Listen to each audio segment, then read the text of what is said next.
அன்பானவர்களே, ஆன்மீக மெய்யன்பர்களே,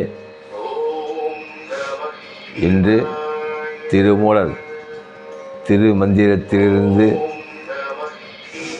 சில தகவல்களை சொல்ல திருவருள் கூட்டியிருக்கின்ற காரணத்தினால் அது சொல்லவிருக்கின்றேன். முன்னவனே யானை முகத்தவனே முத்தினலும் சொன்னவனே தூய்மை சுகத்தவனே மன்னவனே ஐங்கரனே சங்கரனே செஞ்சிரையன் சேகரனே தற்பரனே நின்றால் சரணம். உருவாய் அருவாய் உளதாய் எழுதாய் மறுவாய் மலதாய் மணியாய் ஒளியாய் கருவாய் உயிராய் கவியாய் விதியாய் குருவாய் வருவாய் அருள்வாய் குகுனி உலகலாம் உணர்ந்தோதற்கரியவன் நிறுவலாவிய நிர்மல வேணியன் அழகில் சோதியன் நம்பலத்தாடுவான் மலர் சிலம்படி வைத்து வாழ்த்தி வணங்கிடுவோம். வான்முகி வளாது பெய்க மணிவளம் சுரக்க மன்னன் கோன்முறை அரசு செய்க குறைவில்லாதீர்கள் வாழ்க. நான் மறை அறங்கள் ஓங்க நற்றமிழ் வேள்வி மல்க மேன்மிகள் செய்வ நிதி விளங்குக உலகமெல்லாம். திருமூலர் சுவாமியே குருவே சரணம். திருமூலர் சுவாமியே சரணம். தலையடி என்பது இறைவனுடைய திருவடியாகும். இது நம்முடைய தலையின் உச்சியில் உள்ளது. இதுவே எல்லாவற்றிற்கும் மூலமாக இருக்கின்றது என்கிறார் மகான். திருமூலர் திருமந்திரம் பாடல் ஒன்றினில் அந்த பாடலை விளக்கத்தோடு கண்டு நாமும் தலையடியாக இருப்பதற்கு முயற்சி செய்வோம். தலையடி ஆவது அறியார் காயத்தில் தலையடி உச்சியில் உள்ளது மூலம் தலையடி ஆன அறிவை அறிந்தோர் தலையடி ஆகவேதான் இருந்தாரே. நம்முடைய உடலில் தலையடி ஆகிய இறைவனின் திருவடி எங்கு இருக்கின்றது என்பதை நாம் அறிய முடியாமல் இருக்கின்றோம். தலையடி வேறு எங்கும் இல்லை. அது நம்முடைய தேகத்தின் உச்சியில் தான் இருக்கின்றது. அந்த உச்சிதான் எல்லாவற்றிற்கும் மூலமாக இருக்கின்றது. தலையடி என்னவாக இருக்கின்றது என்றால் அது அறிவாக இருக்கின்றது. அந்த அறிவை அறிந்து கொண்டவர்கள் தலையடியாக தான் இருந்தார்களே என்கிறார் மகான் திருமூலர். தான் என்பது நம்முடைய ஜீவ ஆன்மாவாகிய உயிராகும். இதை தலை அடி ஆகிய இறைவனின் திருவடியில் இணைக்க வேண்டும் என்பதே மேற்கண்ட திருமந்திர பாடலின் பொருளாகும்.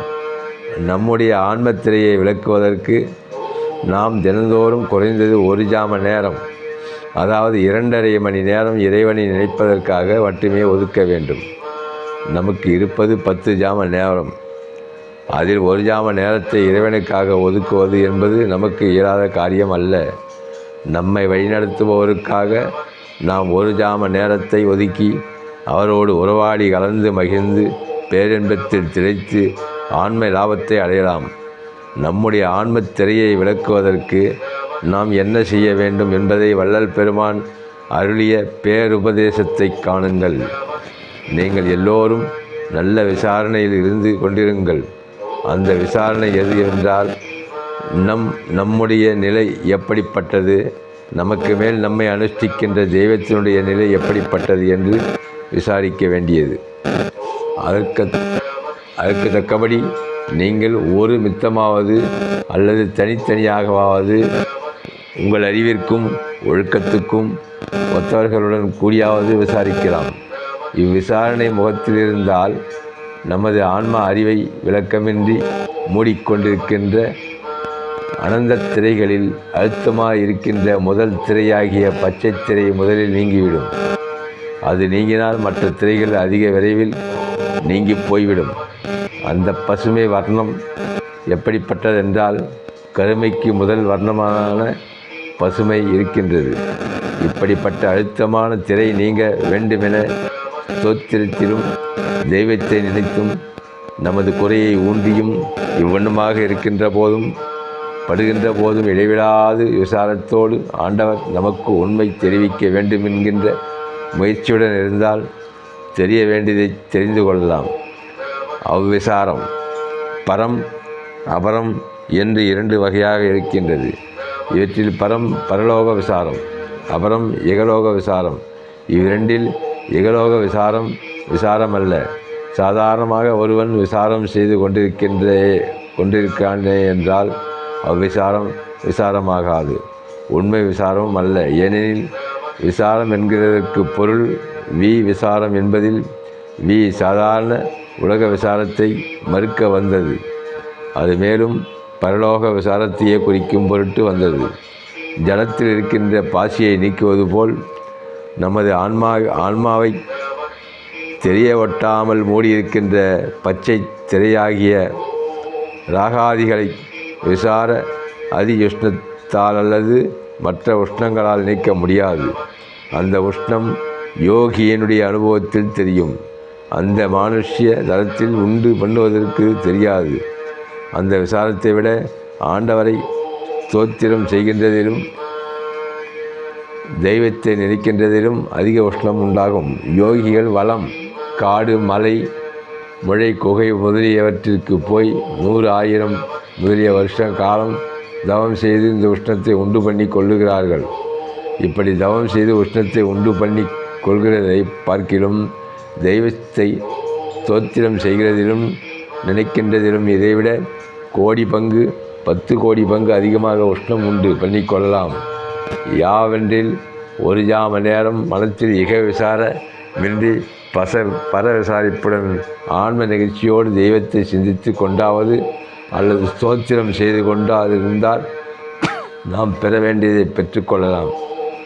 ஒவ்வொரு தினமும் குறைந்தது 2.5 மணி நேரமாவது இறைவனை மனப்பூர்வமாக நினைந்தும் தியானித்தும் அருளாளர்கள் அருளிய பாடல்களை ஸ்தோத்திரம் செய்தும் வழிபட்டு கொண்டு இருந்தால் நம்முடைய ஆன்மா நெகிழ்ச்சி அடையும். நம்முடைய ஆன்மா தொடர்ந்து நெகிழ்ச்சி அடைந்து கொண்டு இருந்தால் இறைவனுடைய அருளை நாம் எளிதில் பெற்றுக்கொள்ளலாம். நாம் இறைவனுடைய அருளை பெறுகின்ற போது நம்முடைய திரைகள் எல்லாம் விலகிவிடும். நாமும் ஆன்ம விளக்கத்தை பெற்றுக்கொள்ளலாம். ஒரு ஜாம நேரம் என்பது 2 மணி நேரம் 24 நிமிடம் ஆகும். 6 நாழிகை ஒரு ஜாமம், ஒரு நாழிகை 24 நிமிடம். ஒரு ஜாமத்திற்கு 2 மணி நேரம் 24 நிமிடம். ஒரு நாளைக்கு 10 ஜாமம் என்றால் 10 ஜாமத்திற்கு 24 மணி நேரமாகும். மூலநாடி தண்ணீரே முளைத்து எழுந்த சோதியை 4 நாழி 96 நிமிடம் நம்முள்ளே நாடியே இருந்தபின் பாலகனாக வாழலாம், பரபிரம்மம் ஆகலாம் என்கிறார் மகான் சிவவாக்கியர். பாடல் ஒன்றில் அந்த பாடலையும் உற்று நோக்கி நம்முடைய புருவ மத்தியில் இருக்கின்ற மூலநாடி ஆகிய ஜோதியை நாடியே இருப்பதற்கு முயற்சி செய்வோமாக. மூலநாடி தண்ணிலே முளைத்தெழுந்த ஜோதியை 4 நாழி உம்முள்ளே நாடியே இருந்த பின் பாலனாகி வாழலாம், பரபிரம்மம் ஆகலாம். ஆழமுண்ட கண்டனார் ஆணை அம்மை ஆணை உமையே. இறைவனை இடைவிடாமல் சிந்திப்பதிலும் நினைப்பதிலும் நம்முடைய மனம் செயல்பட்டு கொண்டிருந்தால் நம்முடைய மனம் இறைவனோடு லயம் ஒன்று சேர்ந்துவிடும். திருமந்திரம் பாடல் ஒன்றில் மிக அழகாக குறிப்பிட்டுள்ளார். அந்த பாடலை விளக்கத்தோடு கண்டு நாமும் நம்முடைய மனதை லயமாக்க முயற்சி செய்வோம். மண்மனம் எங்குண்டு வாயுவும் அங்குண்டு, மண்மனம் எங்கில்லை வாயுவும் அங்கில்லை. மண்மனத்து உள்ளே மகிழ்ந்திருப்பார்க்கு மண்மனத்து உள்ளே மனோலயமாமே. நினைக்கக்கூடிய செயலை செய்யக்கூடிய மனம் எங்குண்டோ அங்கே வாயுவும் காற்றும் உண்டு. நினைக்கக்கூடிய மனம் எங்கு இல்லையோ அங்கே வாயுவும் இல்லை. சிந்தனையோடும் இறை நினைப்போடும் இருப்பவர்களுக்கு அளவற்ற ஆனந்தங்கள் பெருகும்.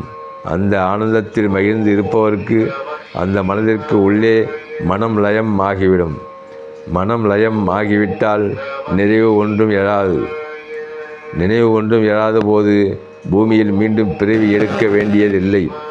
வறுத்த நெல் மீண்டும் முளைக்காது. அதேபோல் நம்முடைய மனம் நினைவை முற்றும் இறைவனுடைய திருவடியில் இழந்துவிட்டால் மீண்டும் பிறவியை உண்டாக்காது. மகான் திருமூலர் ஒவ்வொரு மனிதனும் ஜீவனாகலாம் என்ற பேருண்மையை கீழ்கண்ட மந்திர பாடல் ஒன்றில் குறிப்பிட்டுள்ளதை விளக்கத்தோடு காணுங்கள். சிவன் என வேறில்லை. சிவனார் சிவனாரை அறிகிறார். சிவனார் சிவனாரை அறிந்தபின் சிவனார் சிவன் ஆயிட்டு இருப்பாரே. சிவன் என்பது உயிரை குறிக்கும். இந்த சிவன் என்ற உயிருக்கு உயிராக இருப்பது சிவனாகும். உயிரை சிவன் என்றும் ஜீவன் என்றும் குறிப்பிடுகின்றோம். ஆனால் பொருள் என்னவோ ஒன்றுதான். நம்முடைய தேகத்தில் சிவனும் ஜீவாத்மா சிவனும் பரமாத்மா ஒன்றிணைந்து தான் நம்மை இயக்கிறார்கள். சிவன் இல்லை என்றால் சிவன் இல்லை, சிவன் இல்லை என்றால் சிவன் இல்லை.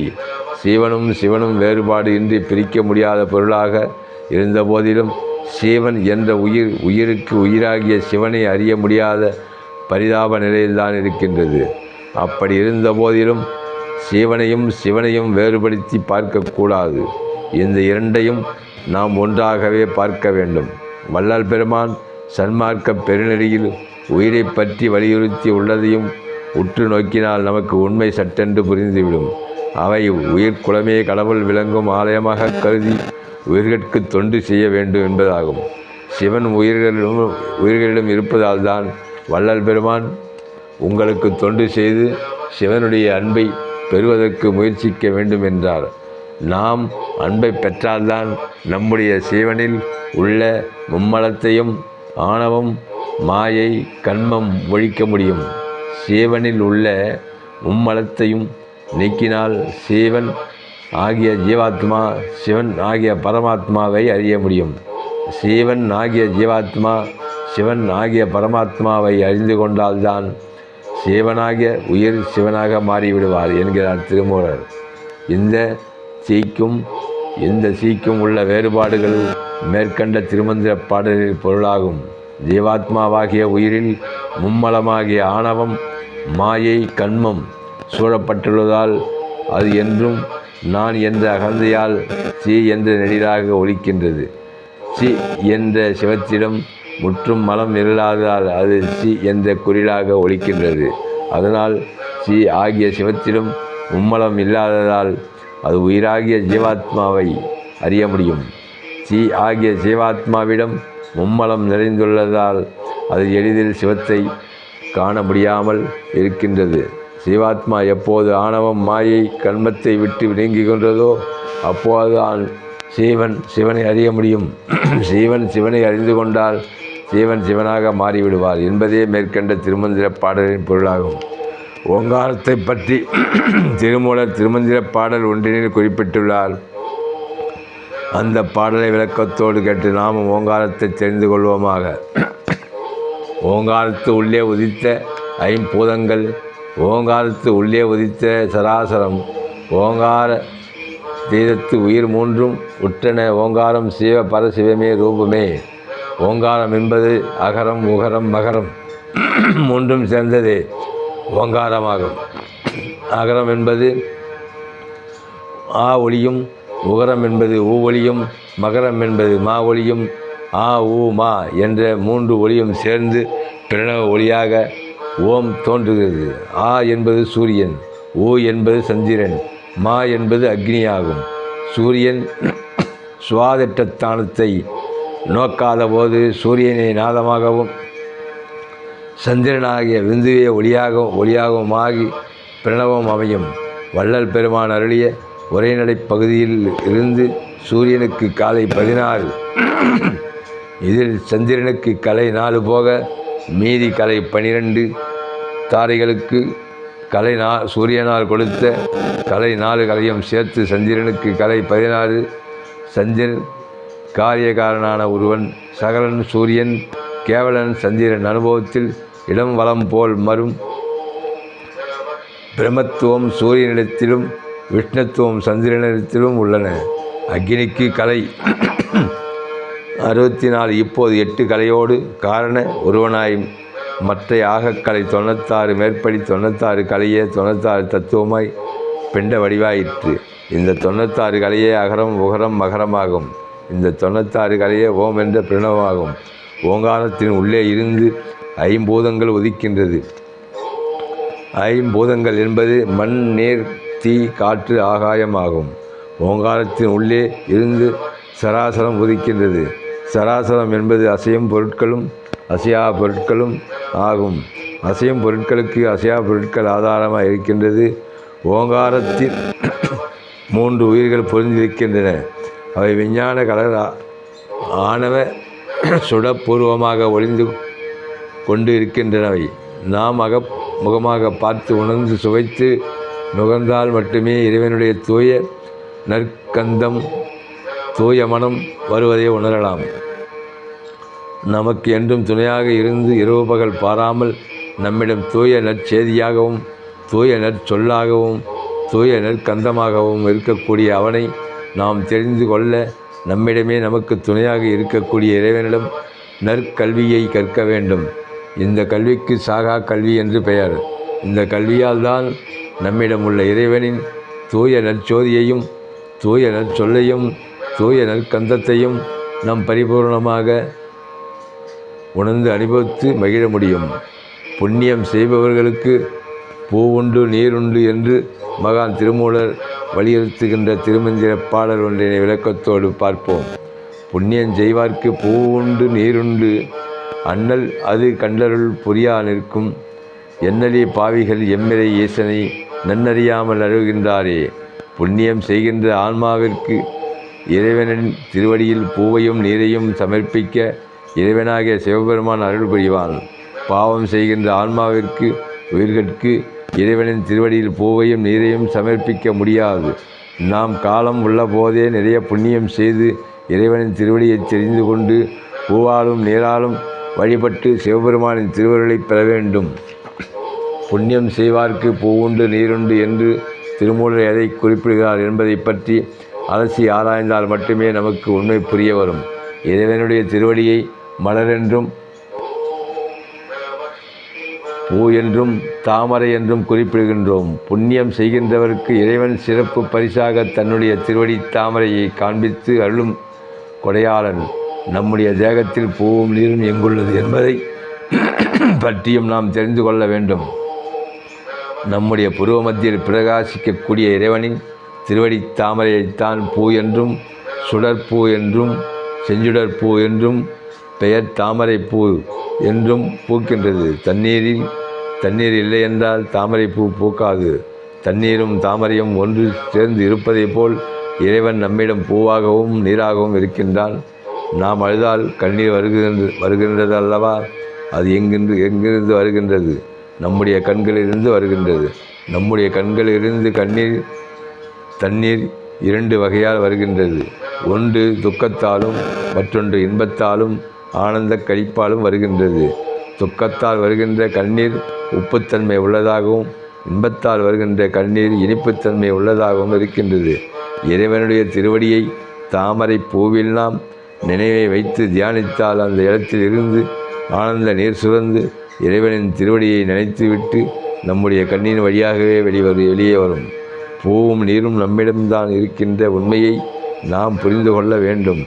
நாம் புண்ணியம் செய்தால் இறைவனுடைய பூவையும் நீரையும் தெரிந்து கொள்வதற்கு ஈசன் அருள் புரிவான். எண்ணில் அடங்காத பாவிகள் உயிர்கள் பாவங்கள் நிறையவே செய்து கொண்டும் பாவத்திலே உழன்று கொண்டும் நம்மிடமுள்ள இறைவனின் பூவையும் நீரையும் அணுக முடியாமல் அழுகின்றார்களே என்று ஆதங்கப்படுகின்றார் திருமூலர். மேற்கண்ட பாடலில் மிக உயர்ந்த பொருளாகும். அது என்பது நீரையும் பூவையும் குறிக்கும். அது என்பது முழுக்க முழுக்க இறைத்தன்மை வாய்ந்தவையாகும். நீ எதுவாக இருக்கின்றாய் என்ற கேள்வி எழுப்பினால் அதற்கு பதில் நான் அதுவாக இருக்கின்றேன். அது என்பது விருப்பு வெறுப்பு அற்ற நிலையாகும். அது என்பது ஆன்மாவைத் தவிர வேறு ஒன்றுமில்லை. நாம் ஆன்மாவை தெரிந்து கொள்ள வேண்டுமானால் நாம் பாவங்களை செய்யாமலும் புண்ணியத்தை தேடி கொள்பவராகவும் இருக்க வேண்டும். மேற்கண்ட பாடு ஆன்மீக மெய்யன்பர்களே, இந்த பதிவை இத்துடன் முடித்துக் கொள்கிறேன். பதிவை கண்டுகளித்த அனைவரும் சப்ஸ்கிரைப் செய்யுமாறு மிகவும் தாழ்மையுடன் கேட்டுக்கொள்கிறேன். வணக்கம்.